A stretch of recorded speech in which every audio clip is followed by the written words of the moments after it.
അങ്ങനെ ഒരു മാസം കൊണ്ട് നിങ്ങൾ ഫിസിക്കലി ഫിറ്റായി എന്ന് തോന്നുന്ന ആ നിമിഷം നിങ്ങൾ വേറൊരു ചെറിയ കാര്യം കൂടി ചെയ്യണം. അതായത് കുറച്ച് ബ്ലഡ് ടെസ്റ്റും യൂറിൻ ടെസ്റ്റുമാണ്.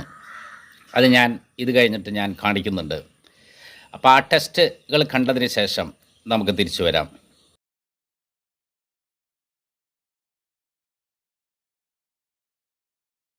ഇതിൽ ഫസ്റ്റ് പേജിൽ പറഞ്ഞിരിക്കുന്ന ആ ടെസ്റ്റുകൾ നിങ്ങൾ എന്തായാലും ചെയ്തിരിക്കണം.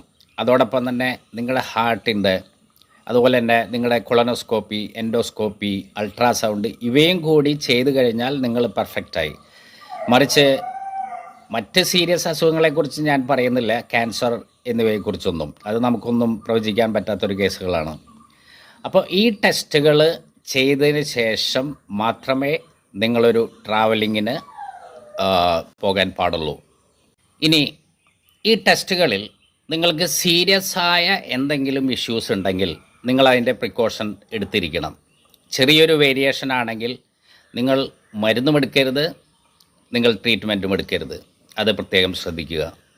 നിങ്ങൾ എന്നെ ഫോളോ ചെയ്യുകയാണെങ്കിൽ നമ്മളൊരു 1 ഡേ ട്രിപ്പ് അല്ലെങ്കിൽ 2 ഡേ ട്രിപ്പ് ഇതിന് പോകുമ്പോൾ അത്യാവശ്യമായിട്ട് നിങ്ങൾ കയ്യിൽ കരുതി വെക്കേണ്ട കുറച്ച് ഐറ്റംസ് ഉണ്ട്. ഞാൻ അതിനെക്കുറിച്ച് നിങ്ങളോട് പറയാം.